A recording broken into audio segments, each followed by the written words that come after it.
conversar um pouquinho sobre essas notícias com o César Callejon, jornalista e escritor, que a gente tem o maior prazer de receber aqui no Bom para Todos. Tudo bom, César? Como você está? Oi, querida, o prazer é meu, Thalita, adoro falar contigo. Boa tarde às amigas e os amigos que nos assistem nesse momento também. Obrigado por me receber no programa. Imagina, uma honra para a gente. Mas tudo bem não tá, né, César? A gente assiste essas imagens, é tudo tão chocante. Eu até comentava com a equipe, no momento lá que eu fiz o boletim, eu me emocionei muito com esse vídeo das mulheres da periferia. Agora, novamente, mas naquele momento eu fiquei muito impactada.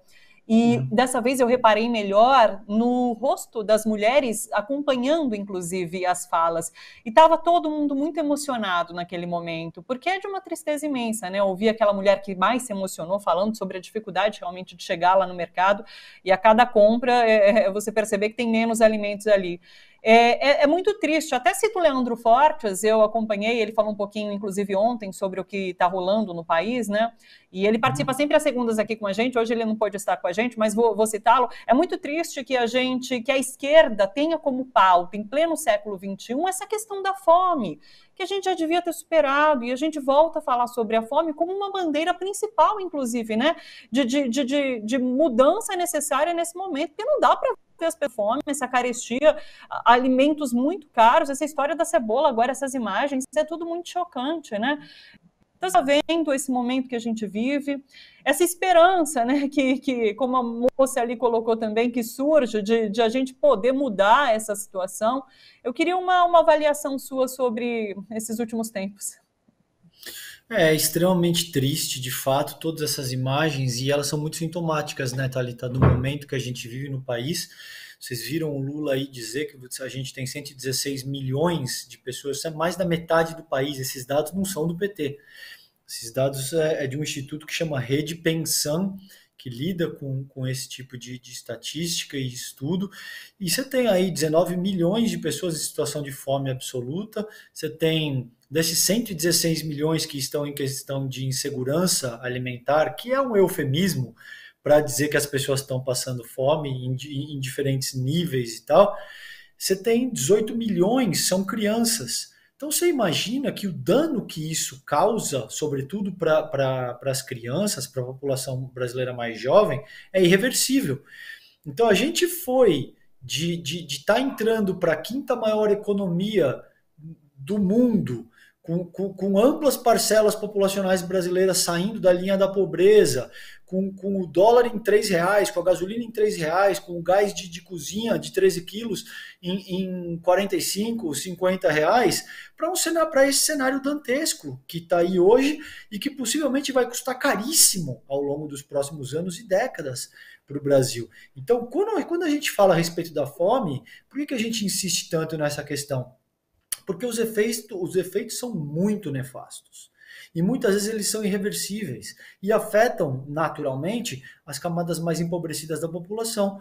Então isso significa que as crianças brasileiras estão se desenvolvendo menos intelectualmente, crescendo fisicamente menos, ou seja, tem todo tipo de dano que é incalculável nessa medida. Esse é o estrago que o bolsonarismo e que essa proposta sociopolítica, socioeconômica que esse movimento trágico representa, traz para o Brasil. Então, de fato, a gente precisa discutir o desenvolvimento do pensamento crítico, a gente precisa desenvolver uma série de outros parâmetros que dê Sim. conta para a classe trabalhadora entender como é que o jogo político funciona de forma mais ampla, mas fica muito difícil de fazer isso enquanto as pessoas estão se amontoando para pegar cebola.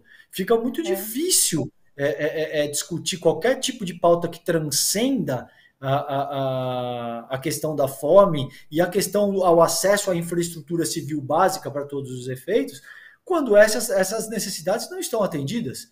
Então é óbvio que se você já tem tudo isso, essas coisas te parecem banais, Sim. elementares e tal. Mas o fato é que mais da metade da população brasileira não tem.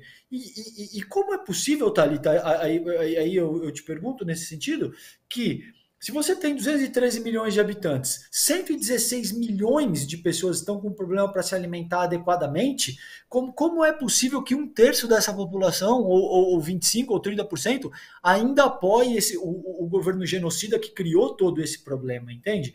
Então, é uma situação muito triste, muito dolorosa, e essas imagens, de fato, são muito sintomáticas do momento que a gente vive. Eu também não sei responder, César. Não dá para Uhum. entender como um terço da população, realmente, como esses 20, Pois 25% apoiam, vão à manifestação, enfim, com pautas ridículas perto desse momento que a gente vive, perto dessas imagens que a gente acompanha, né?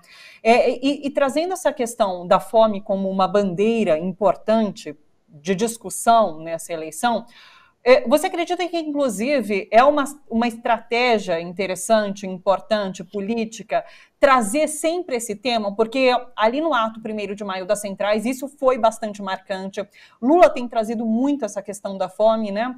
E eu vejo que a imprensa, a grande mídia, critica Lula, por não responder a algumas falas de Bolsonaro, né? Quando é isso que a gente está dizendo. O mais importante é discutir fome agora e não ficar comentando de fato o que Bolsonaro fez ou deixou de fazer, como é o fato que, enfim, esteve em alta na semana passada relacionado a Daniel Silveira e voltou esse final de semana por conta do barulho que o próprio Bolsonaro faz em torno disso, né?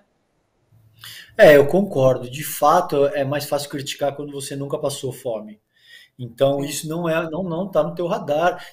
Eu não vou ser hipócrita contigo aqui, como se eu tivesse passado fome na minha vida, porque eu nunca passei, sim. sendo honesto.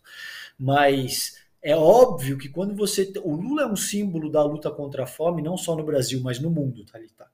Ele é um grande símbolo da luta contra a fome e pelo desenvolvimento, e uma luta, um símbolo muito forte da classe trabalhadora, não só no Brasil, mas no mundo. Boa parte da mídia brasileira defende os interesses do capital e por isso criticam, e por isso vão te dizer que esse discurso está batido e tal, porque essas pessoas nunca passaram fome.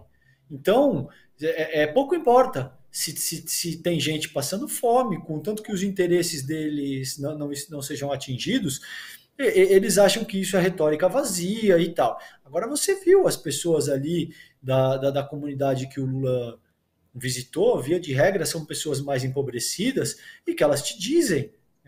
No governo do Partido dos Trabalhadores, a gente tinha uma situação muito mais favorável nesse sentido, e isso é absolutamente crucial, entende? Agora, é muito sintomático, eu fiz um artigo sobre isso ontem, que no Dia dos Trabalhadores, que de fato formam a ampla maioria da população brasileira, a classe trabalhadora é a ampla maioria da população brasileira.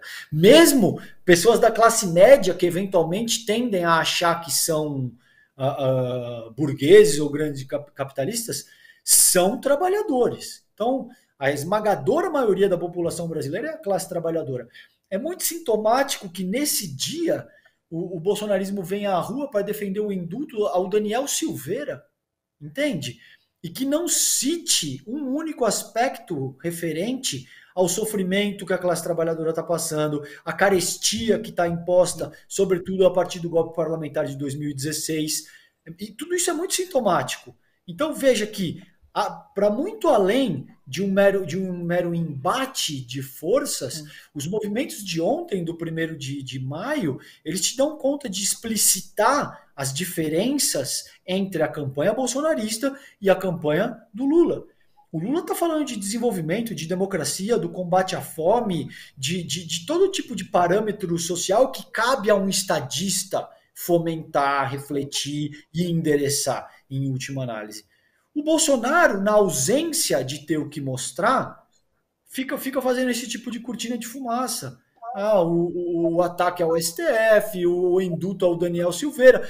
Porque o que ele vai falar? O que o bolsonarismo tem para apresentar em termos socioeconômicos, sociopolíticos efetivos? Que antes você tinha muito mais estabilidade e harmonia entre os poderes e agora o país está um caos? Que o dólar estava 3 e agora está 5? Que a gasolina estava 3 e agora está 8?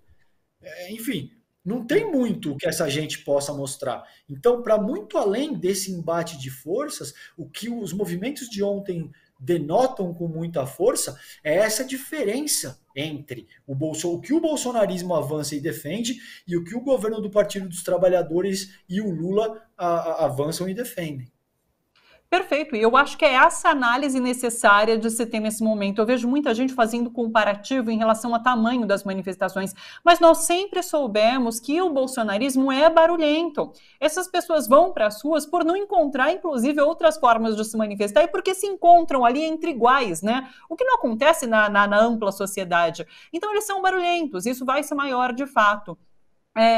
Em relação a essa primeira fala que você fez, né, sobre a fome, né, de não ter passado fome, eu também não passei fome, mas tem uma questão de empatia, né? Lula passou fome, a gente sabe disso. E a empatia falta ao bolsonarismo. Então, eles não têm empatia. Qualquer um que tem o mínimo de empatia, ao ver qualquer pessoa passando fome ou realmente reclamando da dificuldade que tem para adquirir comida, fica mal também, é impossível você não se sensibilizar com esse momento, com essa situação, mas falta empatia ao bolsonarismo, né? Na verdade, eles têm uma empatia seletiva, né? Para certas pautas, eles são super empáticos, mas são bem seletivos em relação a isso.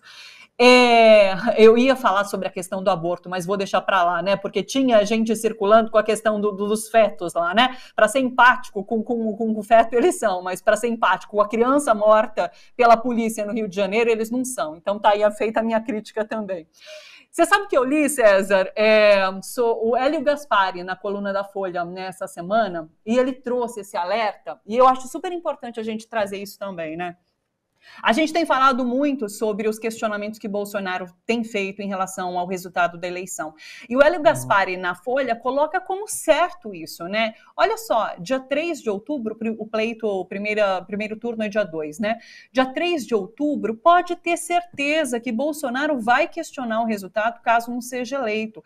E a gente precisa, enquanto setores organizados da sociedade, enquanto jornalistas, enquanto mídia, começar desde já a falar sobre isso, né? Não tratar isso como uma mera possibilidade.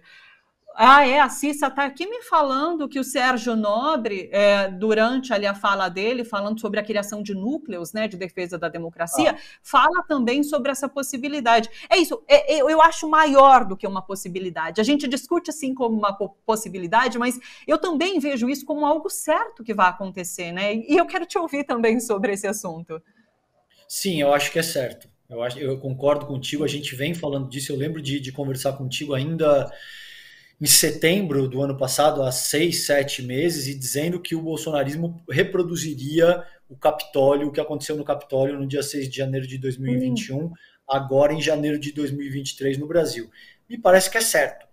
O bolsonarismo não vai aceitar a derrota e vai tentar reproduzir o que o Trump fez, talvez de uma forma ampliada, Thalita. Então, eu concordo com essa colocação do Gaspari. Eu acho que isso, a gente vem alertando para isso faz quase um ano agora, e não precisa ser nenhum gênio das ciências sociais aplicadas para entender que o bolsonarismo iria fazer isso, porque o bolsonarismo já ascendeu com base num movimento golpista e ilegítimo que impediu o presidente Lula de concorrer às eleições presidenciais de 2018. Então isso está na própria natureza do bolsonarismo, por assim dizer. Agora, essa fala do Sérgio, é Sérgio o nome dele, né, o líder sindical, é absolutamente fundamental, e eu também disse isso em outro programa na sexta-feira, que eu participei à noite, que a gente não pode esperar essa ação de vira-voto para o período que compreende o primeiro e o segundo turno das eleições. Esse movimento, toda a classe trabalhadora, e sobretudo que defende a democracia, os democratas brasileiros, precisam se envolver nesse embate imediatamente. Então precisa colocar como objetivo esclarecer um bolsonarista, porque não é possível que você ainda seja bolsonarista pagando R$8 no litro da gasolina, pagando R$150 no botijão de gás, pagando R$5 e tanto na taxa de conversão para o dólar. Enfim, não tem nenhum motivo material sólido que justifique o teu apoio ao bolsonarismo. Isso é evidentemente ou má fé, e aí, enfim, não tem muito o que fazer, ou ignorância. Agora, a má fé que sustenta o bolsonarismo, ela se aplica sobretudo nas camadas mais abastadas. Porque para essa gente, para a grande burguesia brasileira, pouco importa pagar 200 ou 400 ou 500 reais no litro no tanque, para encher o tanque do carro. Essa gente paga para ter razão de forma arbitrária. Agora, isso deve ter aí, sei lá, 10, 12, 15 milhões de pessoas, talvez, que ocupam da classe média brasileira e talvez da classe média alta para cima, menos ainda. Esses 180 milhões de pessoas, 190 milhões de pessoas que formam a base da classe trabalhadora brasileira, evidentemente precisam entrar nesse combate e precisam fazer essa luta ideológica nas redes sociais, nas ruas, com muita parcimônia, com muita classe, com muita educação, no sentido de manter um ambiente saudável e harmonioso de debate, mas demonstrar o que está acontecendo. Ah, mas é porque fechado com o Bolsonaro. Fechado aonde? Fechado pagando 150 reais no botijão de gás? Fechado não tendo o que comer? Se amontoando e brigando, saindo no tapa para pegar cebola e para pegar resto de osso no açougue? Então, francamente, que história é essa? Entende? Esse debate precisa ser feito e é para ontem, é fundamental. Então, se você conhece um amigo, se você tem um parente, sente com muita calma, porque é uma falácia que política não se discute. Política tem que ser discutida, tem que ser debatida, e esse momento, possivelmente, é o mais crucial desde da redemocratização do país, quiçá, Thalita, na história do Brasil em todos os tempos, entende? A eleição que se aproxima agora em outubro é o maior desafio da nossa geração de longe, assim, até esse momento, pelo menos. E vamos só finalizar, inclusive, você trouxe a importância desse processo eleitoral que a gente vive esse ano, e a gente tem agora até o dia 4 de maio para os jovens tirarem título de eleitor, né? Eu vi que as campanhas dos últimos meses agora deram super certo, a gente já tem um índice maior de jovens eleitores do que as últimas 2 eleições, e daí a gente reforça aqui para que os jovens tirem título de eleitor, para que eles realmente possam se manifestar nas urnas durante esse processo eleitoral, e até dia 4 de maio, tá bom, galera? É super simples, pela internet mesmo, vocês conseguem tirar o título de eleitor, não precisa ser presencial, então é uma coisa super simples. Sabe que tem uma moça que me ajuda aqui em casa, e ela estava contando que o filho dela, que estuda na escola pública, falou que tá uma febre na escola para eles querendo tirar título, sabe? Que ele fez 16 anos agora e ele tá empolgadíssimo para tirar o título de eleitor para poder votar durante esse processo, né? E falou que a escola toda tá assim. Eu fiquei super animada, né? Porque realmente, se a gente há 2 meses falava sobre baixo índice de jovens eleitores, isso mudou, esse cenário mudou, graças às campanhas que têm movimentado jovens, graças a essa consciência política que os jovens parecem ter, né, nesse momento, por conta desse momento tão especial que a gente vive. Eu acho que é fundamental, esse é outro ponto central da discussão, e é central que, além de tirar o título, os jovens se envolvam no debate, pesquisem, procurem ler, porque quando a gente fala da fome, esse é o passo inicial, Thalita, por quê? A questão não para, como eu vejo pelo menos, em ter o brasileiro se alimentando 3 vezes por dia, entende? É precisamente o oposto, é que enquanto isso não acontece, você não tem como avançar, mas a coisa não para aí, a gente precisa ter um povo bem alimentado, que tenha acesso a todo tipo de infraestrutura civil de forma adequada, para que a gente consiga trabalhar em cima do desenvolvimento de pensamento crítico, para que a gente consiga trabalhar em cima do que é economia política, do que é dinâmica constitucional, de como é que funciona a república na qual essas pessoas habitam, entende? Agora, como é que você vai falar de economia política e de dinâmica constitucional se as pessoas estão passando fome? A pessoa não tem nem como te ouvir se ela está preocupada em se alimentar e se ela está preocupada em saber o que ela vai botar na mesa dela porque o filho dela está passando fome.